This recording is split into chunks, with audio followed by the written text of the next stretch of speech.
आपका एक किसान साथी होने के नाते मैं आपको तीनों कानूनों के बारे में जितना मैं समझता हूँ और जितना मुझे जानकारी मिली है मैं उस हिसाब से आपको बताऊँ।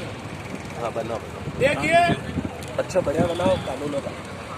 भारत सरकार ने पहले भी मैंने बताया था कि 5 तारीख के दिन लॉकडाउन की आड़ में जून महीने में ये कानून पास किए थे। ये कानून पास नहीं हुए थे उस समय, अध्यादेश पास हुए।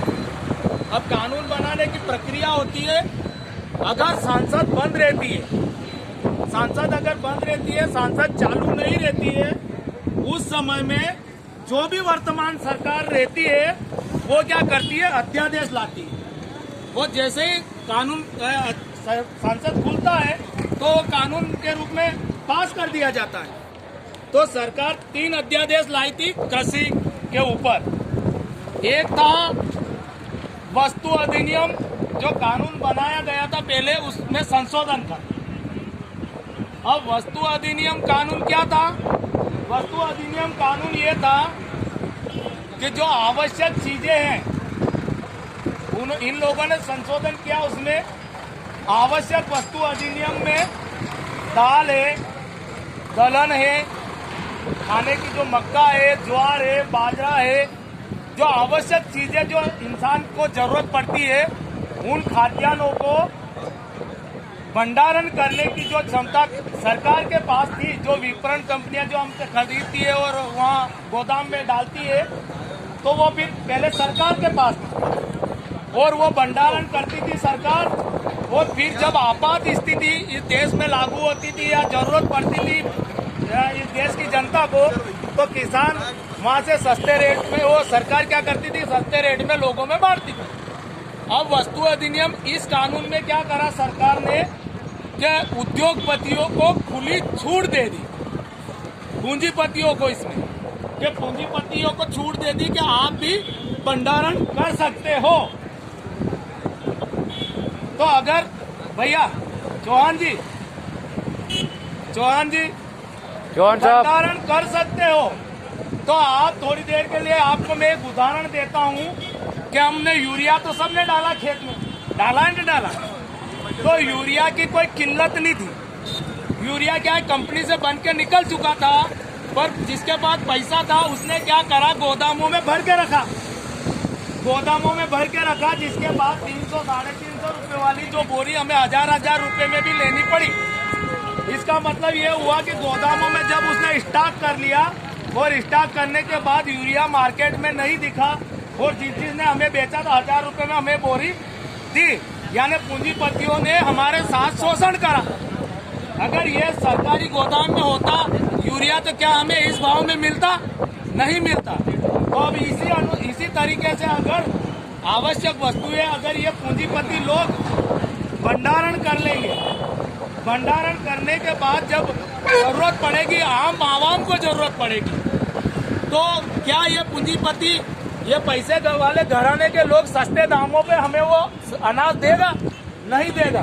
तो उससे क्या होगा, हमारा जो गरीब वर्ग है, जो रोज अनाज खरीद के सुबह जाता है और काम करके शाम को जब आता है और वो आटा खरीद के लाता है, तो आज 20 रुपए किलो गेहूं है, पीसने के बाद अगर 22 रुपए किलो आटा बनता है, तो क्या ये लोग आटा 22 रुपए किलो में देंगे? नहीं देंगे। तो ये कानून सरासर गलत है, यानी और भंडारण करना यानी काला बाजारी के रूप में साबित होगा, क्योंकि ये क्षमता के अनुसार ज्यादा भंडारण करेंगे। अब परेशानी ये आ गई है कि मोदी जी ने पहले ही कह दिया था, क्योंकि पूंजीपतियों ने पैसा दिया था और मोदी जी ने कह दिया था कि हम ऐसा कानून बनाएंगे। ये कानून मोदी जी ने नहीं लिखा, ये कानून तो अडानी और अंबानी ने बना के तैयार किया, सिर्फ मोदी जी और राष्ट्रपति जी के साइन चाहिए थे इसमें। तो उन्होंने क्या करा है कि वहाँ गोदाम तो बना लिए, करोड़ों रुपए लग गए। अगर मोदी जी कानून वापस लेते हैं तो उद्योगपति मारेंगे, और अगर नहीं लेते हैं तो किसान मारेगा। अब फंस गए बेचारे, अब क्या जाएंगे। दूसरा कानून है, जो अपना माल है हम मंडियों में बेचते हैं, हमारे बेचने का एकमात्र साधन मंडी, उस माल को कहीं पे भी बेचो, इसलिए कानून बना दिया गया। तो पहले भी भैया भारत में हम कहीं पे भी अपना माल बेच देते थे, तो कोई रोक टोक नहीं थी। तो कानून बनाने की जरूरत क्या पड़ी? कानून इसलिए बनाया कि कहीं पे बेचो, यानी कहने का मतलब ये पूंजीपति लोग अपने अपने दुकानें लगा के बैठ जाएंगे और हमें क्या करेंगे कि मंडी में जब 2500 रुपए किलो, 2500 रुपए क्विंटल अगर गेहूं बिकेगा तो ये कहेंगे कि हम 2800 रुपए में ले रहे हैं। तो हम क्या करेंगे, 2-3 साल तक इन लोगों को बेचेंगे, इन लोगों को बेचेंगे, मंडी की तरफ हम लोग जाएंगे भी नहीं। और मंडी की तरफ नहीं जाएंगे तो सरकार क्या कहेगी कि भैया मंडियों में हम ऐसे ही पैसा बिगाड़ रहे हैं, है ना भाई। वहाँ साफ सफाई कर्मचारी है या जो भी है वहाँ बनाते मिलते कुछ भी करते हैं, उन लोगों को एक बार मतलब फोकट का खर्चा कर रहे हैं। किसान तो मंडियों में जाता ही नहीं है, तो ये मंडी बंद कर देंगे। और मंडी बंद करने के बाद फिर हम जब माल लेके इन लोगों के पास जाएंगे तो ये हमारा माल औने पौने दाम में खरीदना शुरू कर देंगे। इसका भी मेरे पास एक उदाहरण है। सोया चौपाल के बारे में आप अच्छी तरह से जानते हैं। सोया चौपाल के बारे में अगर आप अच्छी तरह से जानते हो, अगर हमें वहां से फायदा होता या सोया चौपाल वाले को फायदा होता तो क्या वो माल खरीदना बंद करता? नहीं करता, नहीं करता।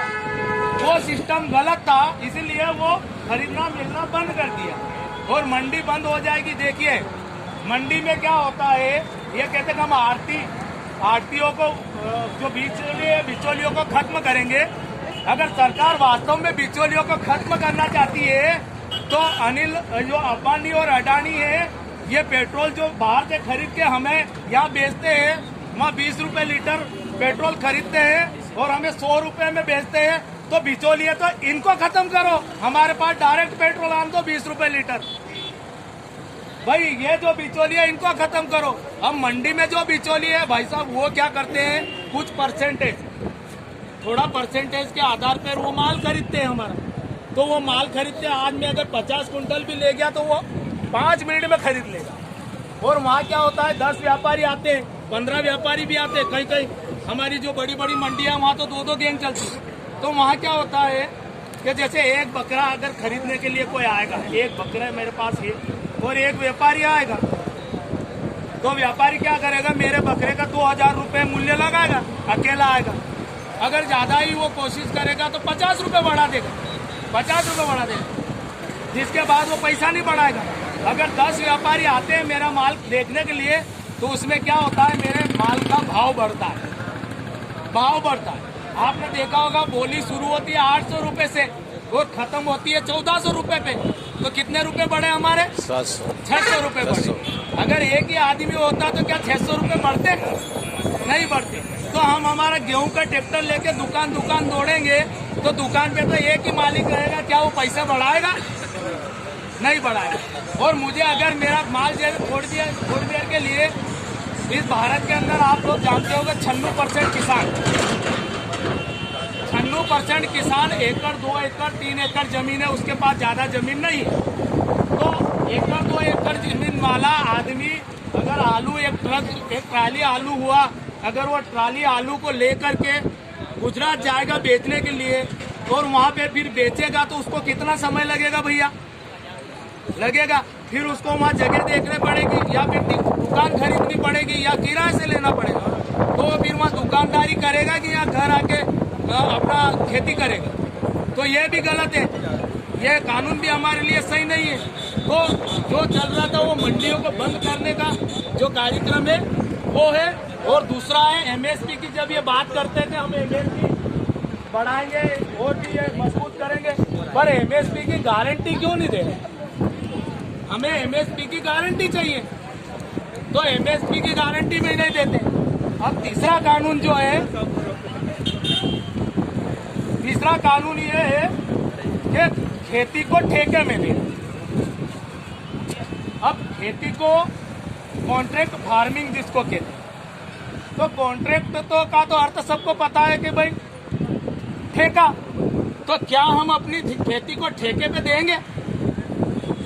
हम नहीं देंगे। क्यों नहीं देंगे? क्योंकि हम कमा लेते हैं, उसमें काम भी कर लेते हैं, तो हम लोग अपनी खेती को ठेका भी नहीं देंगे। तो इन्होंने क्या करा कि जैसे थोड़ी देर के लिए एक पार्ले बिस्किट बनाने वाली कंपनी को दे या अन्य कोई प्रोडक्ट दे, तो उसको क्या होगा कि बिस्किट जब बनाना है तो गेहूं चाहिए।